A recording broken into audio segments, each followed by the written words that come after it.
There you go. So this is what you do when you go to your GUI, right? Please run this command: yum install Scap-Workbench. That's why. Okay. This is the tool you need to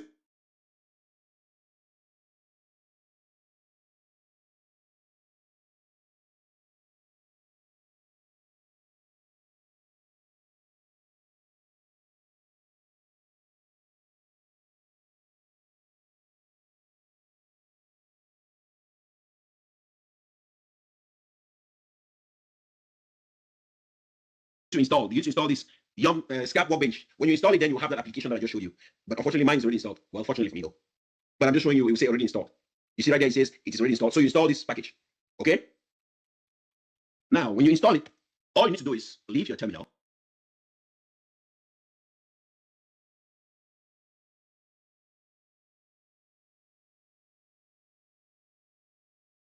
Oh, well, let me cancel. Let me not leave it. I'll just leave it here.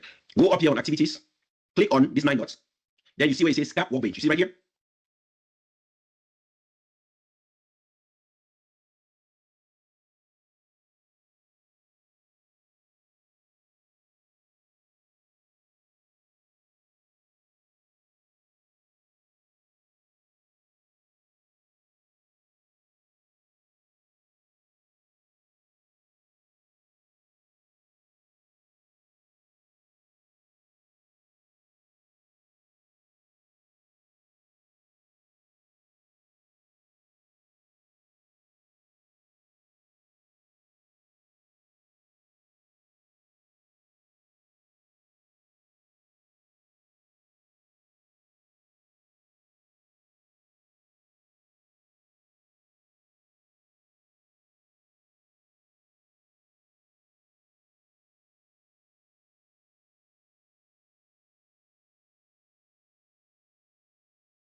Your terminal.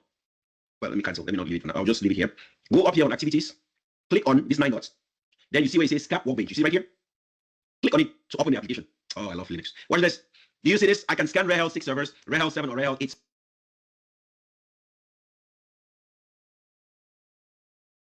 servers. You get it? There's no RHEL 9 for now because RHEL 9 is pretty new in the market, correct? But if I update this box, you will see RHEL 9 here. I'm not doing it. Now, let's scan a RHEL 8 box. Click on load content. You want to load the content that you will be using to scan. But let me explain what I mean by content, because this is where we always have a problem. If I say that, if I say, watch this, we will use an application, an app, to scan system B, and when we scan system B, it gives us a report. We are scanning system B against these rules. So we will fit these rules to our app and then scan system B to check system B against these rules to see what the report will look like. You get it? When I scan system B against the rules, guess what? I will have a report. That report will tell me how secured system B is as per these rules. You get it? It's like it's a questionnaire of check. We check boxes. You come on that questionnaire, there are 10 questions. Did you eat that today? No, I put an X. Did you eat jollof rice? Yes, I put a check. Did you clean your bed? Yes, he cleaned his bed. Did you brush your teeth? No, I put an X. You get it? So I have a rule that I am scanning your life or your daily activity against that rule. That is the same thing here. So we take the rule, we load it on the app, then we scan it against this system B. That is what we use for security policies. That is what we scan systems every day. Okay? We scan them every day to know which one is not compliant or which items are not compliant. Whether it doesn't matter whether you do update on the system or we don't do any update, we scan it because a user can make a mistake and go in there and change permissions. Does that make sense? That is what they hire cybersecurity analysts to normally do. They just scan systems, pull report, send it to the system engineers or admin for them to implement the changes or fix it. You get it? But now, are they changing anything? No, they are just getting a report and sending it. Do you now see why AI can easily take their job from them? And I'll show you after this part. I'll show you what happened to that. What happened to them because of AI. It's unfortunately sad, but you know. Now let us scan Red Hat RHEL 8 box or Red Hat 8. Click on load content. Okay, you load the content and then you wait. Imagine you had a service account doing this work for you. You see why I say AI can take people's job easily.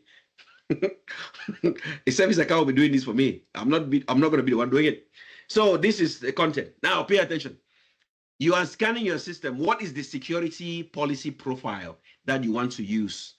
Please look up. Click here and you have a drop down. And here I have to take a screenshot because I need you guys to enjoy this.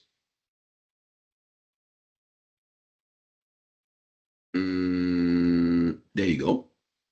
Look up. Hey, Prof, is this, sorry. Look up.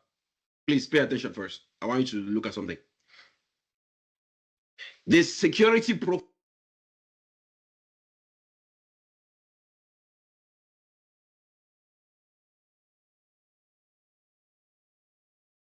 that I'm using, look up. These are the ones that we have, for example, the ones that we have here. Your company might have their own that you want you to load, a file to load, but I'm not going to load any file. I don't have a file for you guys. These are some of them called ANSSI, okay? There is the CIS or CIS checklist for Red Hat. There's the Australian Cybersecurity Center in Shechal 8. You guys must have seen this for those of us who play with cybersecurity before, right? You should see that. Then there's a Non-Federal Information Systems and Organization, NIST. You guys have heard about NIST before. I'm sure most of you heard about NIST. Then there's this protection profile, whatever. Then there's this one, DISA by Department of Internal Security Administration. STIC. STIC stands for Standard Technical Implementation Guide. If you work for the government, they apply STICs on all their systems before it goes out there. Or they can apply CIS checklists or they apply STICs. Anyway, they always have a security profile that you have to apply. And they are here at each level. You see level 2 for workstations, level 2 for servers. You get it? And the number of items vary. The number of checks will depend on whatever you're scanning. Just like this DISA. This DISA, we have this one. Look at it. Red Hat Enterprise Linux is 400 items. But for GUI, the graphical user interface for Red Hat Enterprise Linux is, what do we have here? For the GUI, they say 398. Well, I don't know why it's less, but that's their business. But you get it, right? You get the notion of it, right? You get an idea. So they understand that you have to scan against a security profile. That is very crucial. That security profile is what determines the checks. So when I'm checking my system against the security profile, I want to see how compliant my system is based on what these rules have here. You get it? So you don't do this with the root accounts. Never ever scan with the root account. We scan with an account that has root privileges. You get it? And if there is a password SSH for a service account, that even makes it sweeter. You see the logic in it? Service accounts are the ones who scan your systems and pull reports. But no worries, I don't have that set up. I don't want to set up. I don't want to do that now. So let me pick, for example, this one here for Linux server, Red Hat 8. Pick DISA. Now, when I pick it, these are all the controls. And I will show you again. Let me go back here. Let me just take a new screenshot. If I take a new screenshot, I really need my students to pay attention on this. Please look up. Look at this. You see where it says build and test what? A database. That means for your system to pass this check, if your system wants to pass this particular check, you must install and test this A database. It's needed on that system. It must be there. Next one, configure A to verify that the audit, verify the audit tool. So this A is there to audit your system. If it is not there, your system will fail. You get it? And I know it's not there. And so on and so forth. But let me tell you something. The audit tools must be group owned by who? Roots. You get the logic in it? So just the permission, just the own that you do is a security policy or rule. You get it? It's part of the rules. Let us talk about enable drag fifth mode. The fifth mode, enable fifth mode. This is very important. Fifth mode I discussed about with the postfix and what else? It's SC Linux. Bind to use system crypto policies. This is nice if they have bind running on it. This is for now. There's even one that will show down there and say partitions. If you don't have partitions on your box, if that system is not partitioned, it's a security vulnerability. You get it? Now, watch this. I'll close this. Let's go back here.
When I select the profile, right, what is the target? What is the system that I am scanning? I am scanning not a local machine. The local machine means the same system here. No, I am scanning a remote server over SSH. You get it? So since I'm scanning a remote server machine over SSH, I need to put the username that I'll be logging in on the remote server. And the username will be adm_ggt at what is the IP address of that remote server? The IP address is 10.11.12.6, that server that we just built. Then the port number I'll be using is 22. User is a sudo user, right? Yes, user is sudo. Obviously, my user is a sudo user. So they'll invoke sudo when they are running.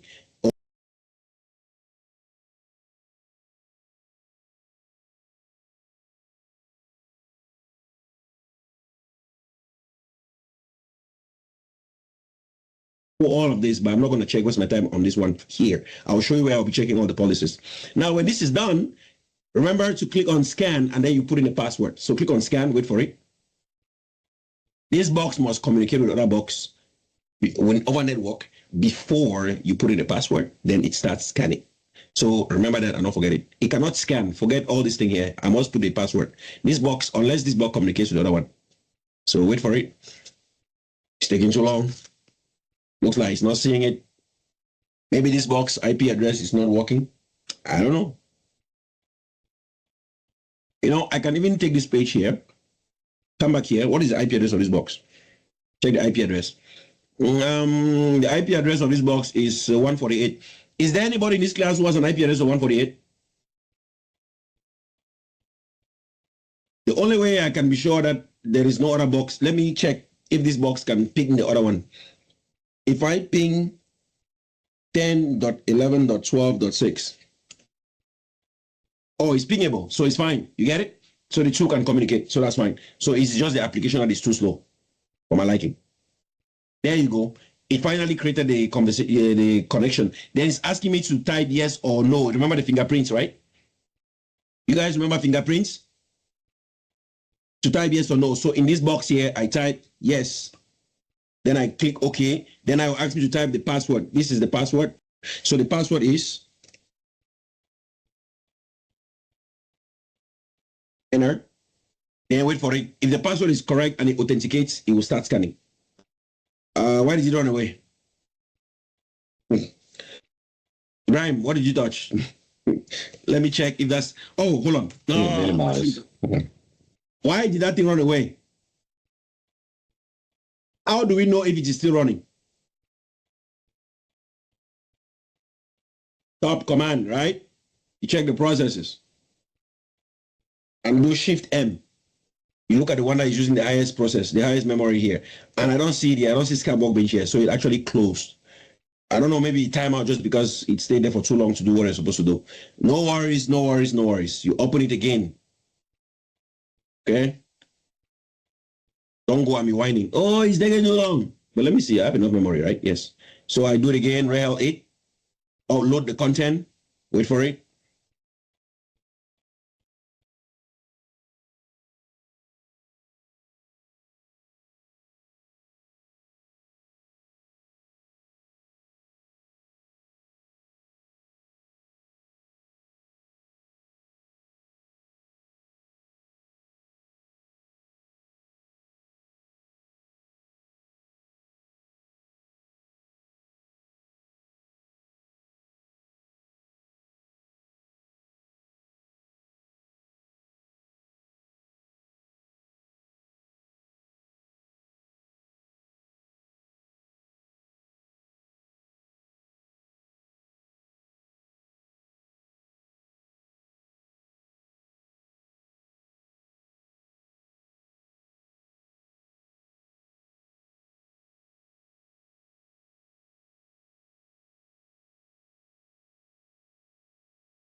Gladius.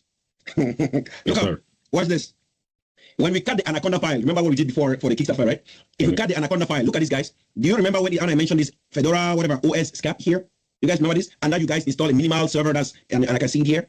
This is where I see it. But this is the part that is really important. Please look up. The profile for security that you use, this is the security profile that you use, the content. You put minimal security. When you choose the security, you did minimal security. And then watch this, please, watch this. You have the Scap, which is like the Scap-Workbench that we're doing, but now we're doing on command line. You have the open Scap data stream from X, whatever. This is the file that we use to scan our system against. So, and this is the profile that was applied on your system. Everything here. But I want you to pay attention to this. When you are scanning the system, they must tell you what security profile you should be using. And I will copy paste because I'm not going to remember any of these things. It's too long. It's just too long. Let me copy it and paste it and I'll explain. Excuse. Please pay attention. This one is very simple. With the command and what you just need to copy that and remember, paste it somewhere. Let me explain what it is. Look up. You want to scan with the command OS Scap, okay? OS Scap, actually. Then you want to do what? These are the policies. But you are doing what? You are evaluating your system based on a profile. What is the profile? There you go. You get it? And the profile that I'm using here is the CIS profile, not the minimal. Remember, I just showed you guys the minimal one here, right? Right? Not the minimal profile. If I want to scan against the minimal, I'll copy all this one here and paste it where it says profile. I'll put it here. So your company will give you the profile that you're supposed to use. Does that make sense? Next.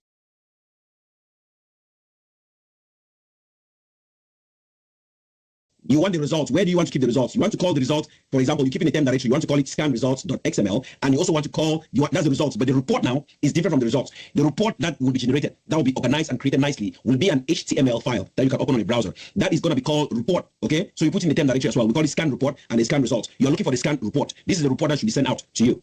Next, where it says user share, blah, blah, blah, blah, blah, content, this is where we keep rules. For example, this for Red Hat. Let me even do this. Let me go to the different server and show you something. If I cd to that path, and I do LL, do you see profiles here? To that path.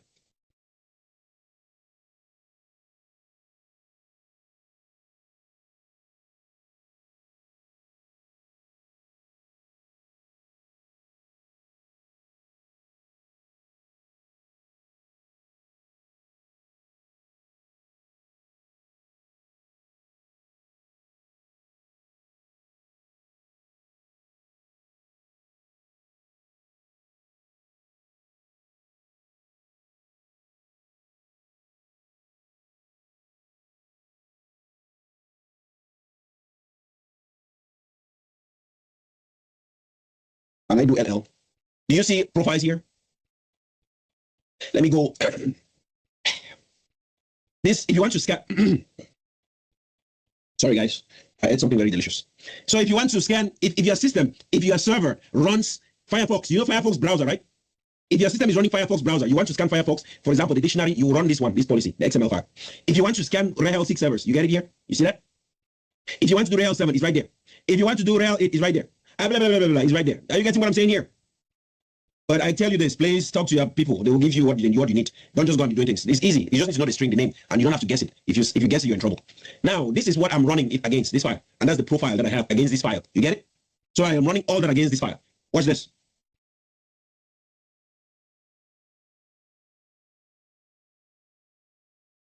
When I press enter, you will see so many pass and so many fails. You get it?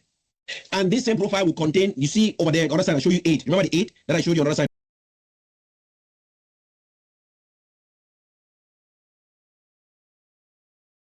Right? Remember, install a database and configure it. This one has it too. This is the same thing I'm doing here, but now I'm doing it on command line. The same thing I was doing over there with an application is the same thing I'm doing here with the command line. So you press enter. I don't have to install anything.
These tools, they come with a box.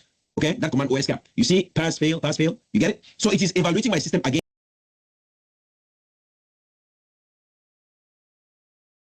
a specific security policy. Then it will tell me what is passing or is failing. But let me pick an example here. Do you see where it says disable Bluetooth service? Do you want a Bluetooth on your servers? No, you don't want that, right? So it must be disabled. And guess what?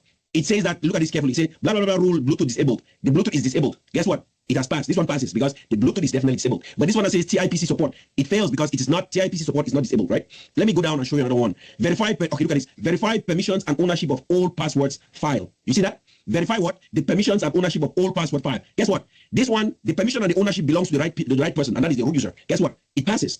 Are you getting me? So just permission. Verify who owns backup group file. It is owned by root, definitely. It passes. But don't worry, I'll open all these things you'll be seeing on the other side. So it will keep scanning all along and checking individual rules. Some of them fail. And look at this one. Do you guys remember the no exec I was talking about in this class under file systems? The no exec? You remember the no exec? You guys remember when we talk about storage, LVMs, and I set up the temp directory. I said the temp directory, we put up no exec, and I give you guys homework. What is no exec, and what is no exec, what is no SUID and all that? You remember that? No, sir. Yes, he said it. We got to go and look at it again. Yeah, you don't remember. You've not watched it. But you remember one thing. Oh, Prof, here was a break time. It's time for us to eat. Right? You guys forgot. Guys, I mentioned this. Even though I know I was talking about no exec down the line, but please don't take anything I mentioned for granted. No dev, no exec, no SUID, and so on. For the var log needs to have no SUID, no dev, and all the good stuff. Same thing with the var temp, same thing with the temp directory. That's what I was saying last time. Look at all this. The temp directory should have no exec. It must be there. No SUID. It must be there. No exec as well. No dev. No all this. Same thing for the home directory. They tell you this. So it's checking all the partitions and making sure that they don't have the rules, those rules in there. But some of them pass, some of them will fail. Verify the owner of SSH server configuration file. The owner is the root user, so it passes. If I go down all the way, see, I can keep going down and be checking things, but okay, it's done. I'm wasting my time going through all that. But this is the part that makes it very sweet. Send it into the temp directory. Do LL. Do you see the scan report and the scan results? Sweet. Send it into the temp directory.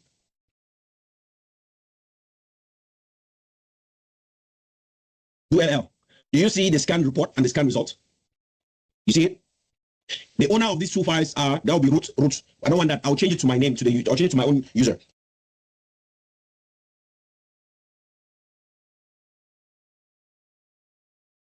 Because I want to copy it using the WinSCP. Remember the WinSCP command? Or sorry, WinSCP app to copy data from files from Linux to Windows or Windows to Linux. Oh, I feel sorry for these guys. They're looking at me like Christmas. Hey, what is man talking about here? Is he okay? Did the man smoke something? Remember that. Remember. You do remember. I don't smoke, okay? So I'll do it your own. So change the ownership to this my own user, GDT, ADM_GDT, so that I can copy it.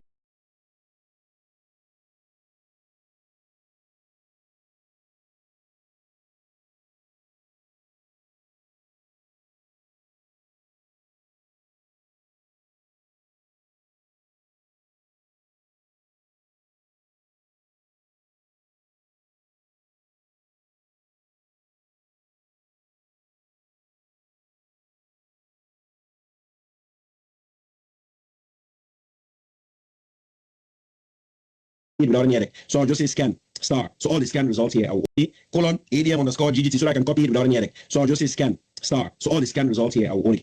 Why am I doing this? Because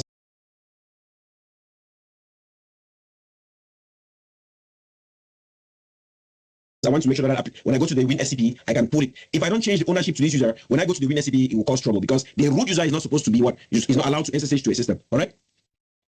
Good. That's why you change the ownership to somebody who can SSH to the box, and then you go to the WinSCP and log in with that user and then put it out. So this is my WinSCP.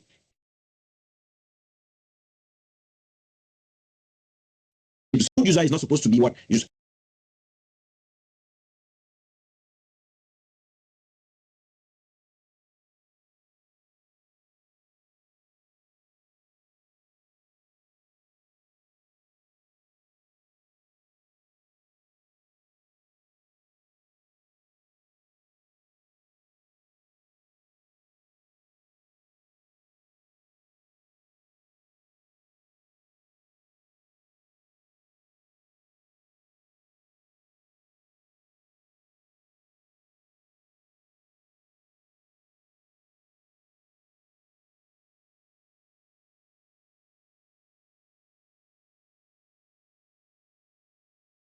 because I want to copy it using the WinSCP. Remember the WinSCP command? Or sorry, WinSCP app to copy data from files from Linux to Windows or Windows to Linux. Oh, I feel sorry for these guys. He's looking at me like Christmas. Hey, what is man talking about here? Hey, is he okay? Did this man smoke something? We remember, sir. Remember. We do remember. I don't smoke, okay? So I'll do it own. So change the ownership to this my own user, GDT, ADM underscore GDT, so that I can copy it without any edit. So I'll just say scan, star. So all the scan results here, I'll own it. Why am I doing this? Because I want to make sure that when I go to the Win SCP, I can pull it. If I don't change the ownership to this user, when I go to the Win SCP, it will cause trouble because the root user is not supposed to be what? Is not allowed to SSH to a system, correct? Good. That's why you change ownership to somebody who can SSH to the box, and then you go to the Win SCP and log in with that user and then pull it out. So this is my Win SCP.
Login new site. The new site is, let me log in with the right user account, ADM underscore GDC, at the IP address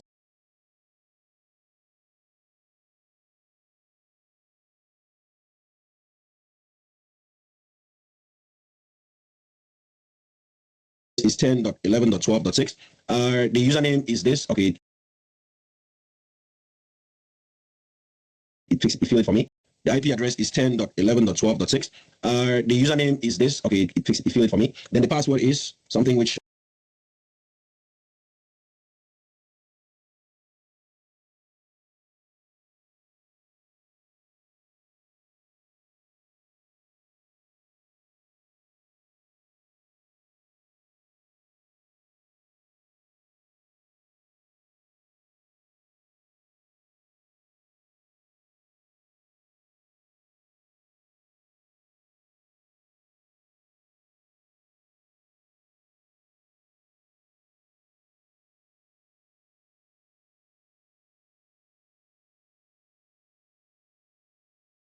only God knows.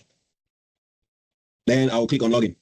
Then I'll accept this. It logs me in. Now I'll click here and this opens and I put /10. I want to go to 10 directly.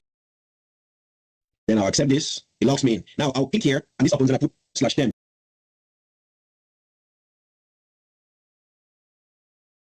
I want to go to 10 directory. So I'm back.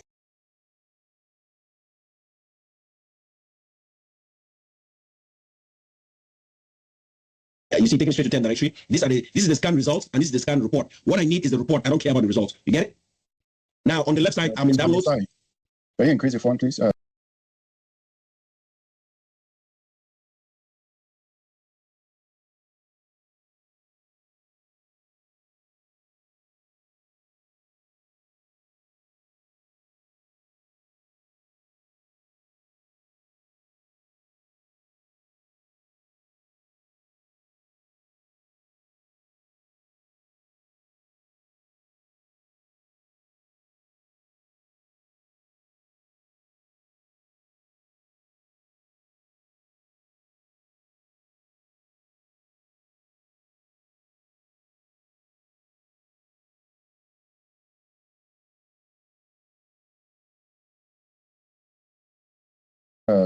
It's impossible.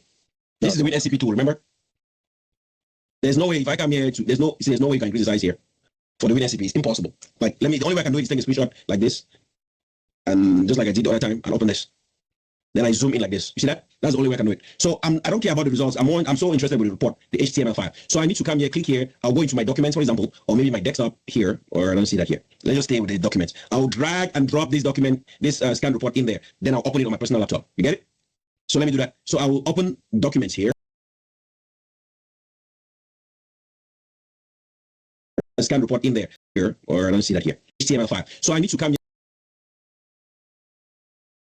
here like this, and just like I did the other time, and open this. Then I zoom in like this. You see that? That's the only way I can do it.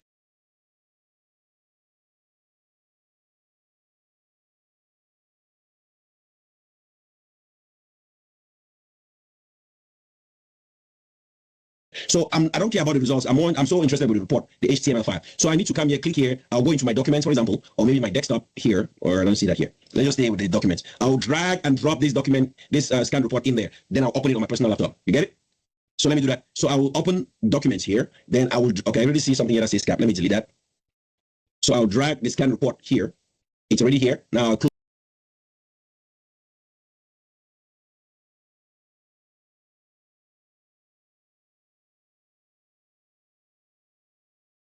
this, I don't need it anymore. I'll say okay. Then minimize this one. Go to add the scan report here. It's already here. Now I'll close this, I don't need it anymore. I'll say okay. Then minimize this one.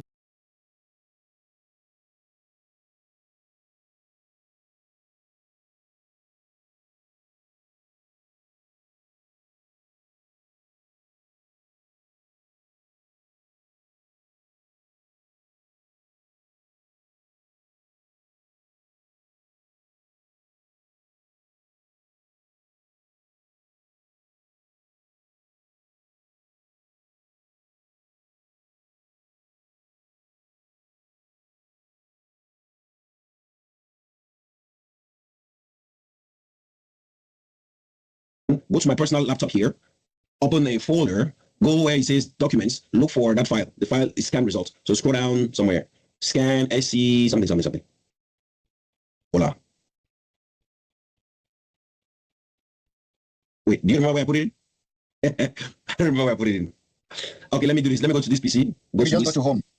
No, let me go to this under users. I'll go to the users directly here. I'll go to ADM this, then I go to documents. There you go. It's right there. You see that? Because I have to go to this drive C. I repeat, I have to go to drive C, users, then go to the user's location, then I look for the documents for that particular user. Now open this by double clicking, just like you normally do. And there you go. That's your report. You, if you like to read, you can read. You remember the CIS checklist that I scanned against, right? This is a government thing here, just so you know. This. But don't worry, it's open for us to learn from it. Now, look up. When it checks the system, this is the IP address of the box that was scanned right here. The IPv6, it doesn't really have one setup, so it gives this value. But look at this, there's a MAC address. This is the MAC address of the box that we just scanned. You see how it's giving all information about the box that we scanned? Everything. So you know the unique box that you scanned. Please look up. It gives me the host name of the box. You remember the host name of the box is called what? Yorkshire, correct? If I go back here, do you see the name of the box called Yorkshire as well? Host name? It tells you that with the domain as well. Then benchmark, it tells you what we scanned against. Then let's go down. This is the version. I'll come to all this. And the who performed the scan. This is the user who performed the scan, right? Because he owns that file. That's what they put in there. Now, compliance and scoring. My system has 188 that has passed and 182 that have failed.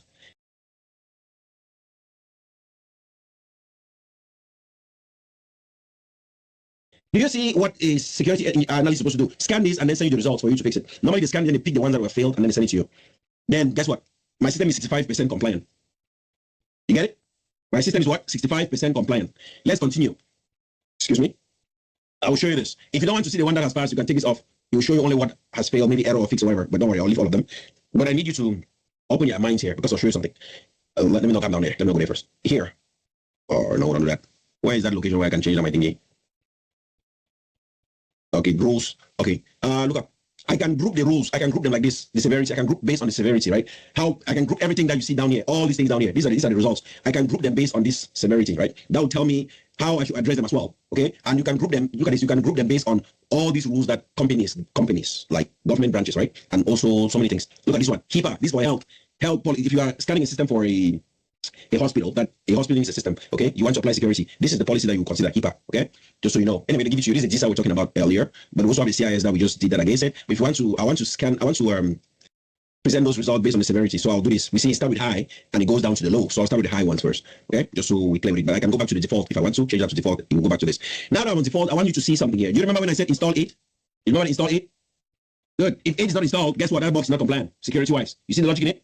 So 8 must have been installed. So how do you do it? You click on the one that has failed, click on the high link, hyperlink, the logic in it. So 8 to default, it will go back to this. Now that I'm on default, I want you to see something here. Do you remember when I said install 8? You remember install 8? Good. If 8 is not installed, guess what? That box is not compliant, security-wise. You see the logic in it? So 8 must have been installed. So how do you do it? You click on the one that has failed, click on the hyperlink, then it will tell you. So 8 must have been installed. So how do you do it? You click on the one that has failed, click on the hyperlink, then it will tell you install it. And then guess what? See how you implement the rule. This is the part that is sweet. These are all just, this is what security analysts will do. Listen, they'll document this point. These are the rule codes, right? This code represent the vulnerability IDs, okay? Just like you have vulnerability ID numbers. I'll talk about it when I go to the environment. But listen, this is sexy work, okay? This is work that can be done by an app easily, but it's a lot of work for them. And I feel sorry for them. They do a lot of work. They have to document this. You have to document all the rules. This is especially this rule, SV rules, this one right here. If you Google this rule, it will talk about the same thing that we just scanned our box against. Let me show you something. If I come here, paste and search that rule, do you see this? Configure what? Guide to secure configure Red Hat Linux Enterprise.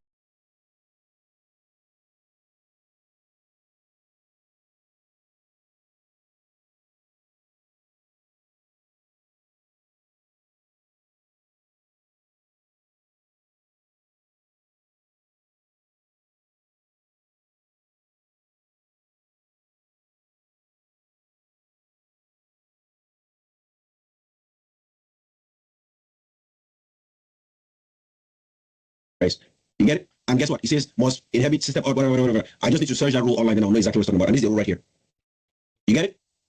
That is something they need to document. Let me close this once here. That is something that they need to document, these rules, so that when there's a report, which they call this thing, there's an application, I'm not going to give you the name. There's an application that when they're implementing that through that application, they can talk about it and see how you fix it. To remediate the problem, you just look at what they will do. You have to run this command to fix the problem, that's all. You see why I tell you that so many things I've been doing, you don't know. So yeah, to secure that box, install it. When you install it, that will fix that particular item. So just copy this command and then go run it. I don't want to come to the remediation shell here. I'll talk about it very soon in the script. But let me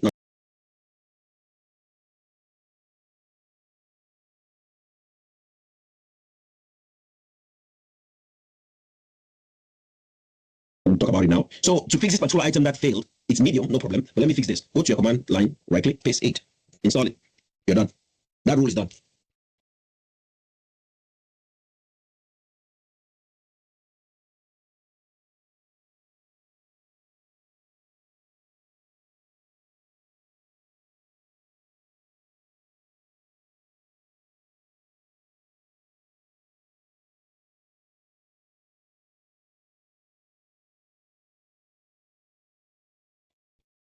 And you can put all that on what? You can put all that on a script. Put all those rules on a script. So when you build a new box, you run it against that.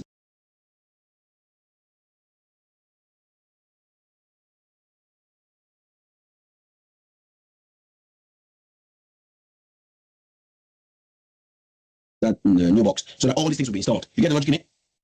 You see what I'm saying here?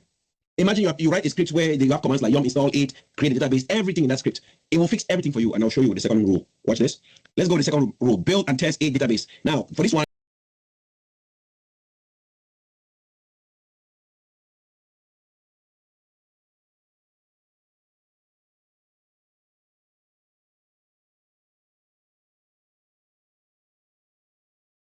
let me zoom out a little bit.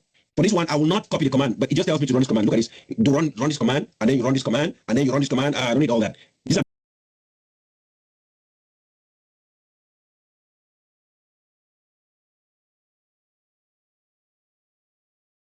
basic copy command and check command, all that. Guess what? Do you see the shell script and the Ansible script? There's an Ansible script that is this particular tool will give it to you, and there's a bash script. So I don't need to do anything. Look at this. I'll click on the shell script, copy this script, and that is it. Copy this script as it is. Copy this, and then go somewhere on the system here. Vim into a file.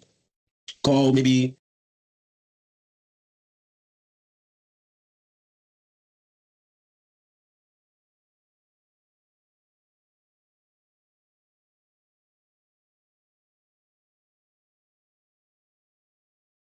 Eight, if you want to call it 8.sh, vim into a file, and then press I for insert.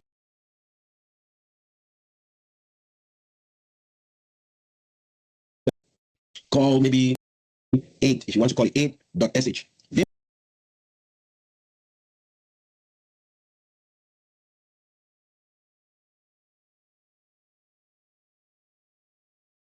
into a file, and then press I for insert, right click and paste it. That is a script. Press escape, save that.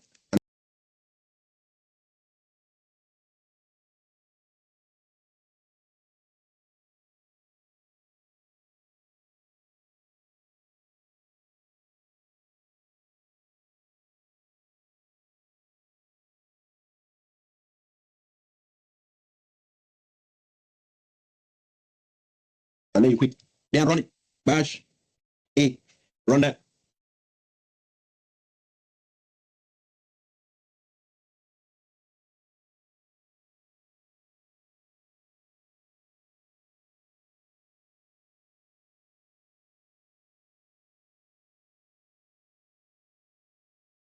That's all.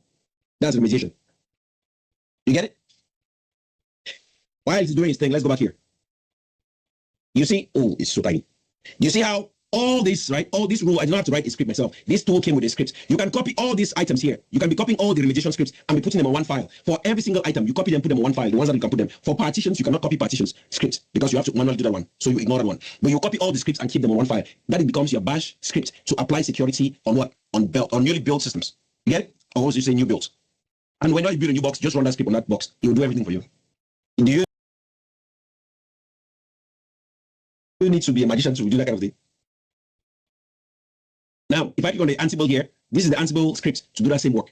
You just highlight all of this. If you have Ansible, if you want to do, you want to run the script on Ansible, you can take all of this. So if they ask you anytime, what have you done on Ansible? Tell them that you have Ansible. You create Ansible scripts to do what? To apply security policies on system, newly built systems. Okay.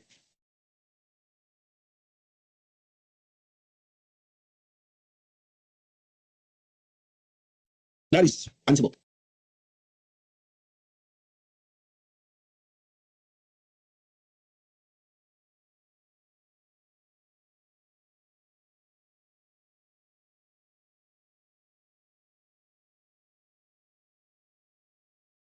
Now, if I go back here, guess what? It's done. And this is the check.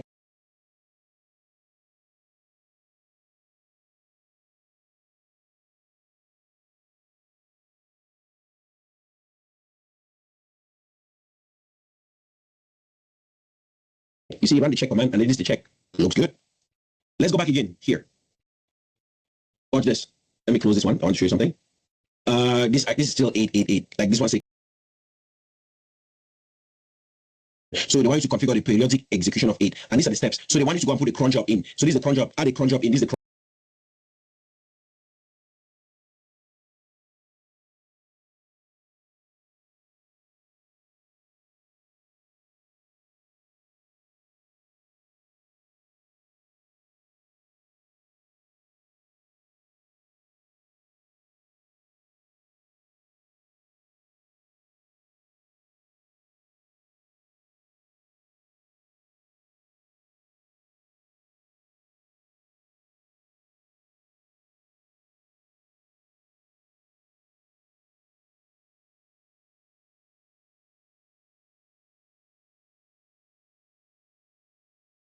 want you to configure the periodic execution of 8. And these are the steps. So they want you to go and put a cron job in. So this is the cron job. Add a cron job in. This is the cron job to configure a check. So you'll be checking it. But you have to read all these messages. I'm not reading check here, okay? If I want to do the remediation shell again, I just click here. You see all this?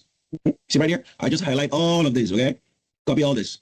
And you see it's echoing something. It will do a search and replace in the Etsy cron tab. Set command that we have done. Grep command. Oh my goodness. The same commands that we've been running the whole time in class. Guess what? That is the same thing that I'm running here on my system. So let me just bring back into that 8. And then I'll delete everything in there. And then press I for insert.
and then paste the new one that I want to put in there, press escape.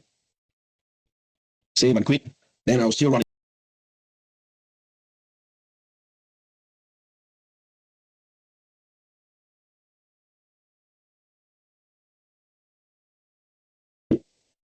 Like that, it's done.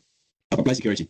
Normally, that's why they say when you build, actually build a box, it takes time. Yes, weeks for you to build it. They give you time to do all this work because this manual work is annoying. If you have Ansible, if you already have a script with all these checks in there, because you know these are the default policies that every box that you build at work must have, you just run it against it. You're good to go. You execute the script, you just copy the script on that box, then execute it.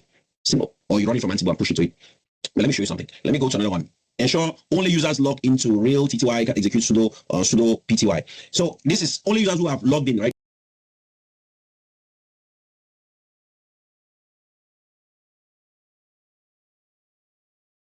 Sudo pty. So this is only users who have logged in, right? They can run this. Now, if I click on remediation script, this is a remediation script. Something like that, I don't even see a command in here. It just tells me to type some few things in a file. I'm lazy. Copy all these things here. Copy all this. You copy that. Then you go on your system.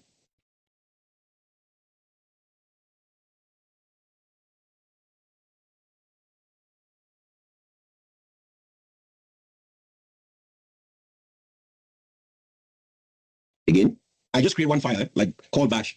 I'll be using it for all my remediations. If I'm doing it one at a time, press I for insert because I want to use it like called bash. I'll be using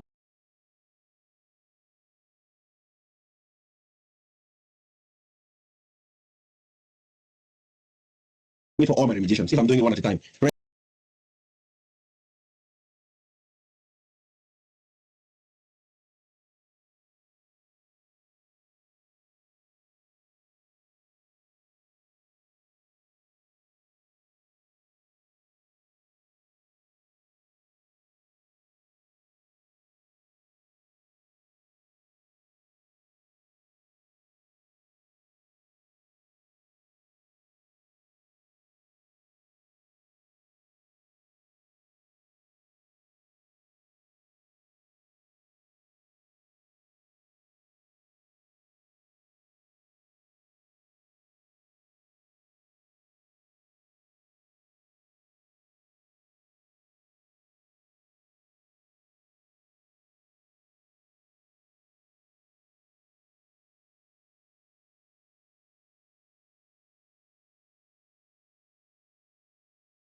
press I for insert because I want to use them do them in section, right? If you want to do that all at once, you can paste them, space, space, space, but I don't want that. I want to put them all of them one at a time, right? Not all of them at once. So save this script and then you leave, then you do what? You execute your bash again. It's done. The job is done. Go again, look for the next rule. There are so many rules, no problem. You take your time. That's why they pay you to take your time, not to be in a hurry. Okay? If I scroll down, there's another one here that says warning banner and all the good stuff. You can put a banner on your system in the Etsy. The banner is in, you put it on the Etsy issue. Okay?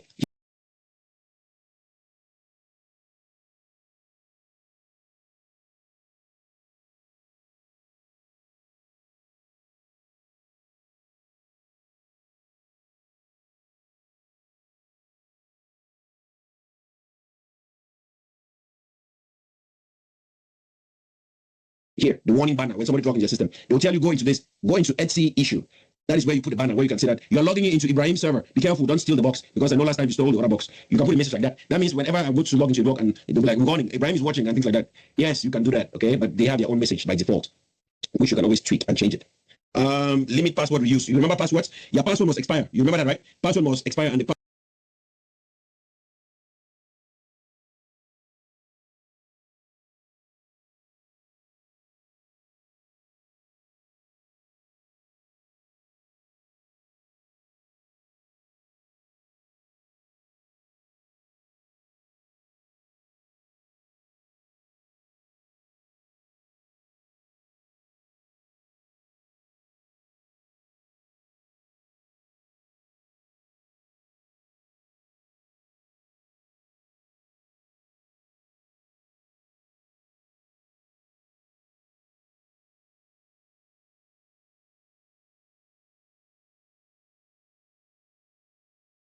password history needs to be updated as well. So click here. Watch this.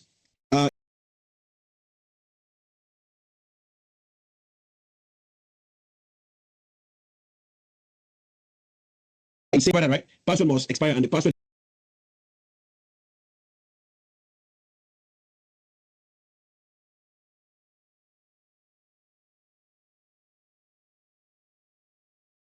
history needs to be updated as well. So click here. Watch this. It says right. Password must expire and the password history needs to be updated as well. So click here. Watch this. It says that you don't want somebody to have the same password or reuse passwords. So you want to change all this. Okay. So guess what? You click on the remediation script, copy all this. It will say password remember. You can remember up to 24 of your passwords. You can change it. Okay. You copy all this script, put in the file. Just copy all this. You see how long it is? No problem. Copy it, put it on the file, and then run it. Make sense? This is you implementing your security policy one at a time. Let me show you some other ones because some other things are actually very cool here. I want you to see.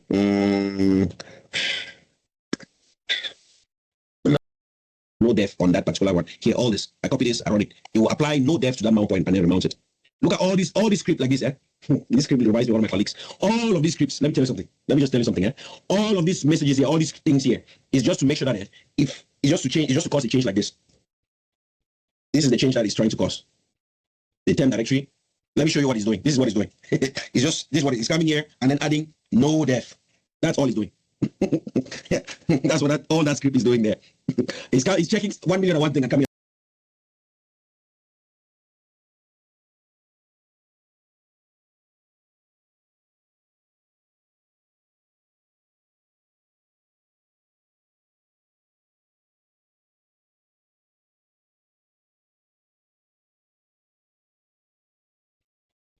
This is the change that it's trying to cause. The temp directory.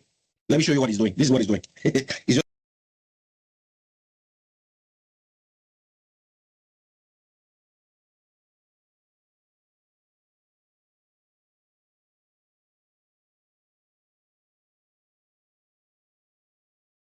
just this is what it's coming here and then adding no def. That's all it's doing.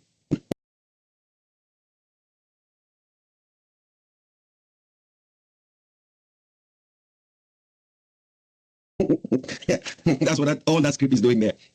It's checking 1 million and one thing and coming and putting no def there. That's all it's doing. That is the no dev, no execute, no exec, and the things I was talking about before. So that's all it's doing. Doing this, then coming, saving this file, adding that entry, and then doing a mount like this. -A. So remount everything. That is what all this man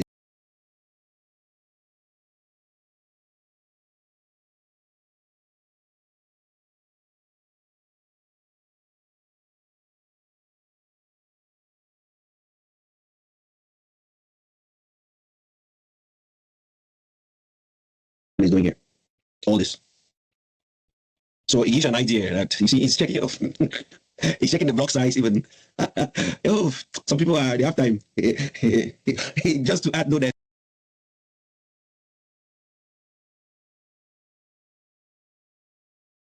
After default. You see that?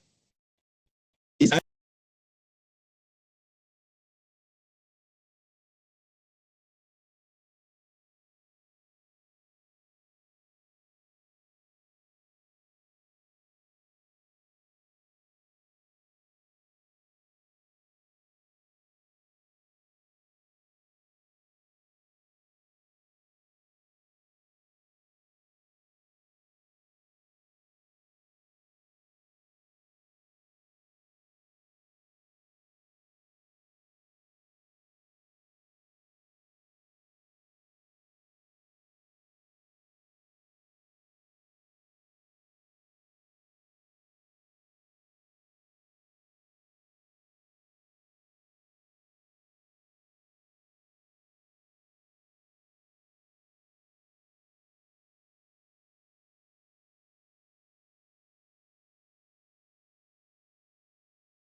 you guys a verse with here. The home directory, add the no def. So click on this one. They say this partition in the file system should have no def on it. This is the remediation script here. Here. This will go on the system and check and make sure that there's no def on that particular one. Here, all this. I copy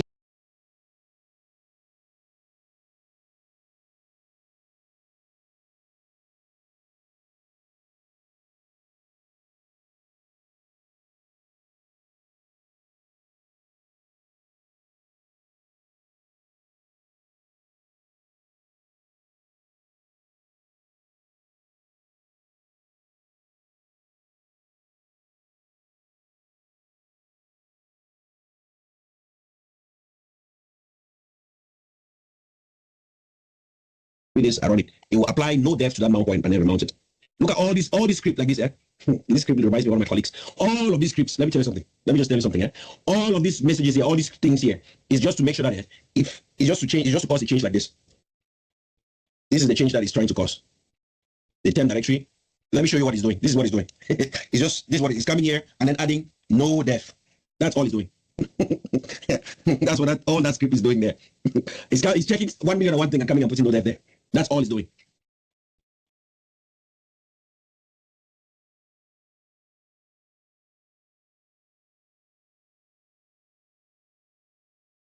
That is the no dev, no execute, no exec, and the things I was talking about before. So that's all it's doing. Doing this, then coming, saving this file, adding that entry, and then doing a mouse like this, -A. So remount everything. That is what all this man is doing here. All this.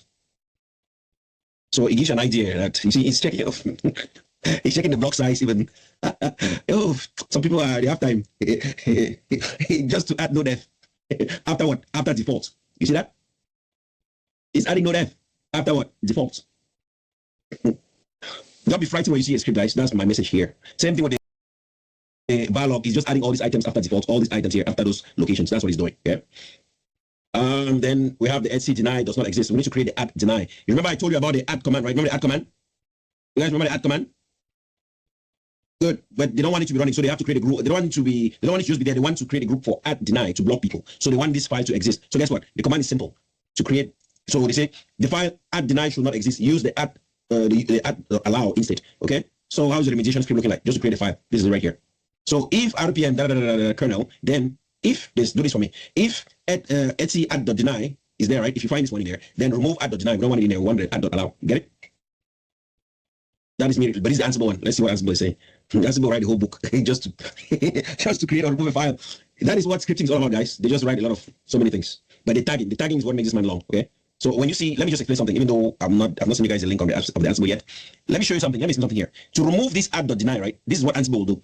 Ansible will have a rule in there. It will say it's actually working on a file. So Ansible wants to target a file. What is it doing on the file? The file, first of all, this is the file path.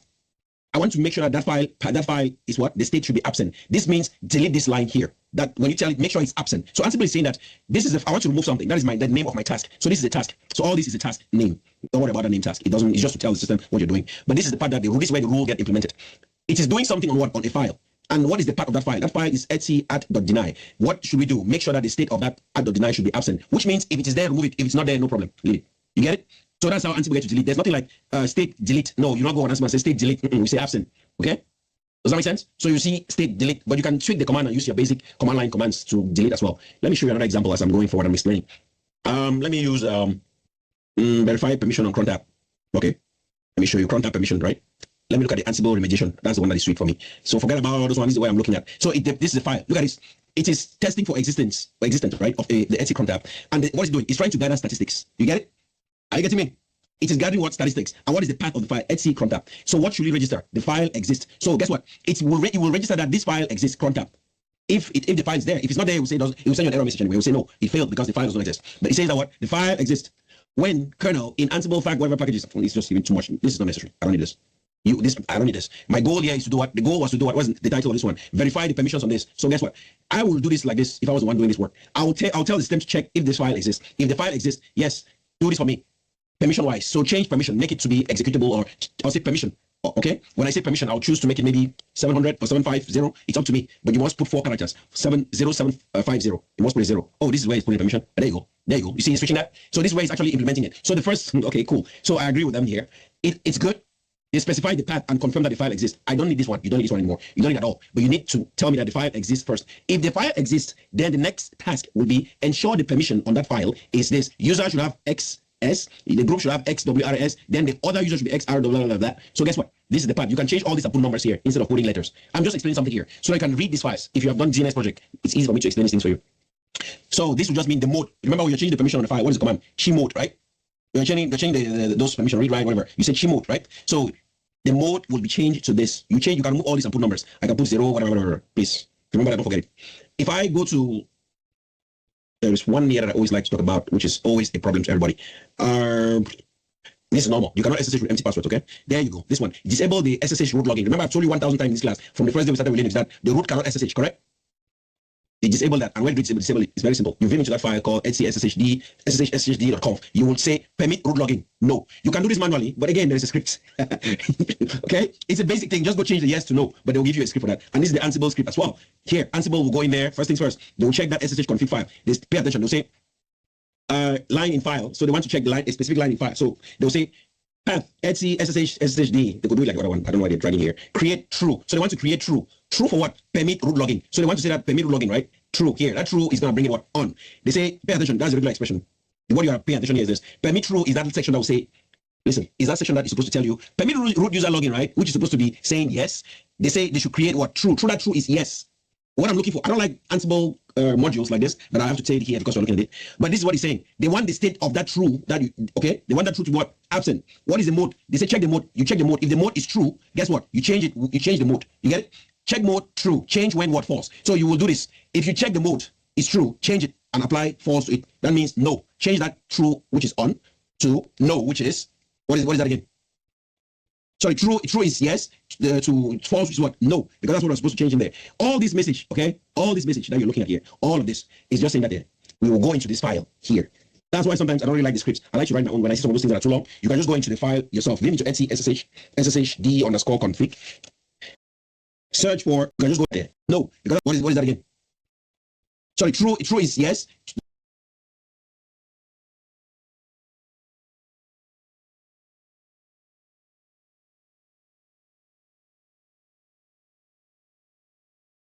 To false is what? No, because that's what I'm supposed to change in there. All this message, okay? All this message that you're looking at here, all of this is just saying that there.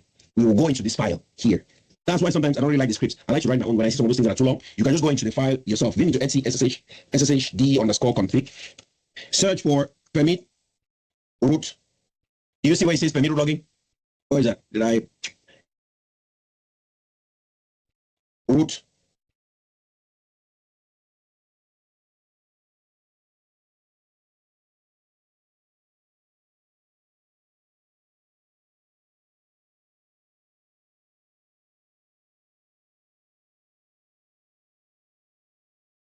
Do you see where it says permit root logging? What is that? Did I?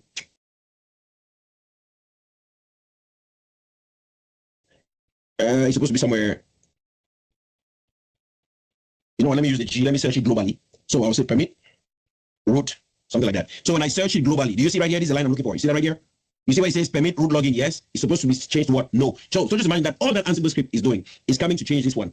I have a better way to write a script that will take care of this. What I do is, look up guys, look up. How many lines do we have permit root login? Yes. How many of them do we have here? One, correct? Only one. Just one. Good. Yeah. So I will just tell my sed command, search and replace. Remember sed? Search for permit root logging block and then replace it with permit root logging. No. Simple. You get it? It saves me the headache. Let us do this. Let me quit from here. And let me go back to my script. And you can even use, I'm trying to make sure that you guys start using GitHub because I want you guys to do some work on GitHub. This is the shell, the bash scripts here that will do that work for you. All this. But again, this is just too much. If you tell GitHub to write a script, a bash script, it will be shorter than all this nonsense here. Do you know how old this script is? Even though it works, you know how old it is? This script might be older than some of us. I'm serious. All right, watch this. This root user is not supposed to SSH to the system. Very, very normal, okay? Do not allow this environment options. No, enable warning banner. Obviously, we'll talk about limit users access, right? Remember I told you before, we have to limit the number of sessions that users will have, right? And where do you go? You go to the file that says blah, blah, blah.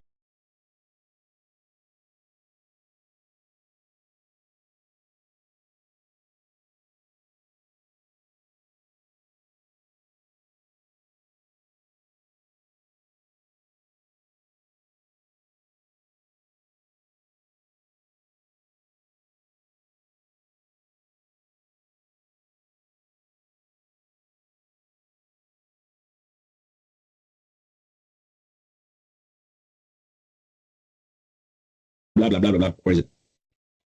Ouch. Where is it? Oh, no, not do it here. No, I'll not do it here. But there's called Etsy limit. Okay, there you go. SSH authentication attempt limit. So, for example, maximum session here. I'm thinking that we showed you this thing before, right? Well, let me assume that it's not do it because Claudius was like, no, we didn't do it. We didn't do it. We didn't do it. We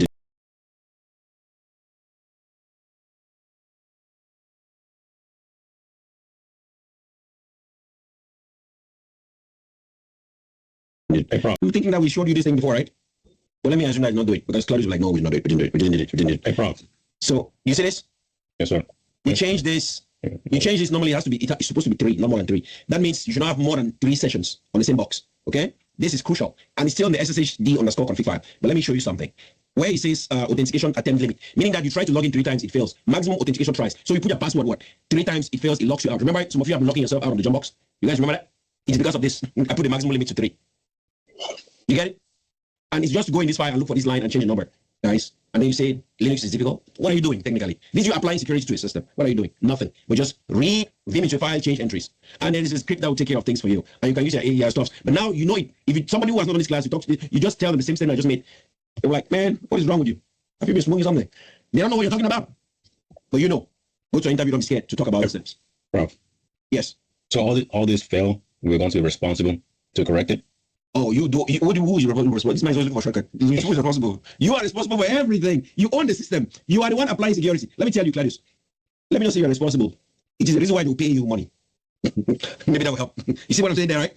Because there's nobody. They cannot ask security team to do this. No, they are not the custodian of the system. All they do is scan and send reports. Even security engineer don't change this. They don't. You apply security when you build, after you build the box, you apply security before it is moved to the SIT environment. That is when you are done purposing and you purpose the box. So listen, you install the system, you design the system, you install it. When you're done installing it, you create users account and all those things. Then you install security. Then you purpose it. You purpose it with what? With the security policies. Oh, sorry, my bad. You purpose it with the application, right? After you apply the security policies. Now, when you purpose it, you are verifying that your security is not blocking the application to do what it's supposed to do. You get it? Because when you apply security and you put the application on that box, you purpose it, it might have some issues. Then you might want to put exceptions. Your manager will ask you to put exception for some rules from the security that is blocking the application to do what it's supposed to do. When you guys are okay with it, you move it out for SIT environment. That's how you do it. You keep testing it and moving to the next environment. Make sense, Claudius? But it is you. Listen, it is your job to do this work because you own the system. The question is, how often do you build systems? Because someone like, bro, this means building a system will take a long time. And work, you guys will most likely be lucky. They already have all these rules on a script. Because when I got hired, we had a script that was good, but we had to recreate it because it was not the best. We had to recreate it. It took us forever. The new guy that got hired, would you look at, he's there making noise, running his mouth left and right. I'm looking at him like, this guy is looking at the guy should have asked him to create this kind of a thing. You know, so he should take his time and sweat on it. But anyway, listen guys, if it's not there, you guys will create it. Okay? All it requires is to vim into a file and copy commands and paste them in there. You get it? Just copy, paste, vim and copy, paste. Not only the ones that will pass, even the ones that, so not only the ones that have failed, even the ones that have passed. You get it? You get me? Because if you do it only for the ones that have passed, that have failed, what if there's a new version of whatever, the Red Hat box, and then maybe some items are different that maybe passed or failed? There's a problem, right? So you do it for all of this. Claudius, they'll give you months. It will take you maybe so many months to do this. But they know that when you build the final document, it will be the best. You get it? And trust me, you can finish building this document within 1 week. But because you'll be given excuses, you will not build it in 1 week. Yes, I know. I mean, they're just copying the commands and pasting them on the script somewhere. I will take you somewhere on this browser.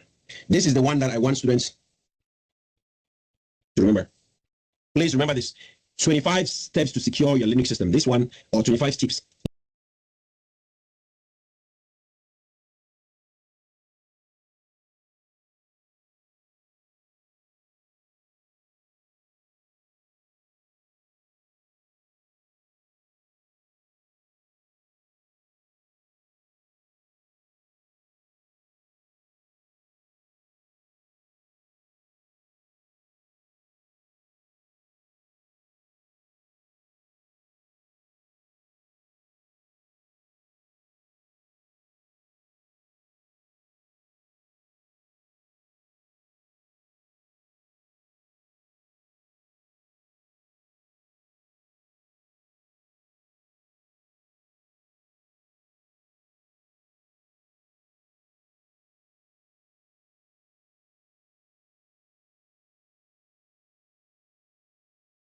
Look up.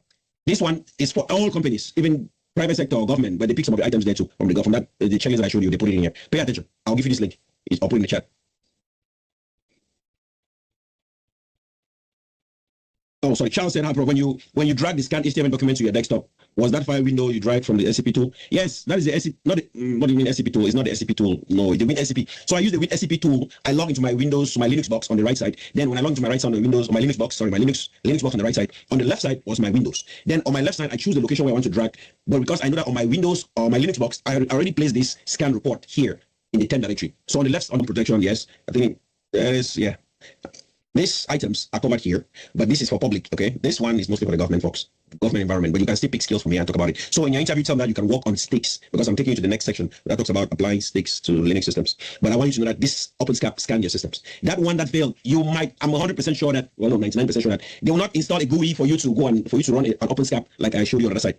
Let me go to that Linux box and that Linux environment. They will not do that. It's bad because a GUI means it's high vulnerability. It needs a lot of security. You don't want to do that work, okay? You don't want that. You're exposing your system or your infrastructure.